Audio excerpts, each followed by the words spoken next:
আমি 25 বছর বয়সে বাস্তবতার কাছে হেরে গিয়েছি, কিন্তু আমার বাবা 60 বছর বয়সে এসে বলে, বাবা চিন্তা করিস না, এখনো আমি বেঁচে আছি।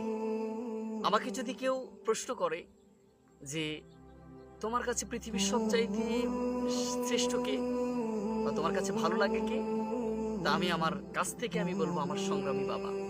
কারণ এই বাবা আমাদের মাথার উপরে বট বৃক্ষের ছায়া দিয়ে প্রতিটা মুহূর্তে নিজে না খেয়ে অন্যকে খাওয়ান, আমাদের সন্তানদেরকে খাওয়ায় থাকেন। এই বাবারা এতটাই সংগ্রামী, আসলে বুঝে কখনোই কল্পনার বাহিরে চলে যাবে। দেখা গিয়েছে অসংখ্য বাবারা নিজে না পরে, নতুন জামা না পরে আমাদের সন্তানদেরকে পড়ান, আমাদের সন্তানদেরকে পথ চলান, যা কিছু প্রয়োজন প্রতিটা মুহূর্তেই তারা পরিচালনা করেন। আসলে আমরা বাবাদের সাথে কতটুকু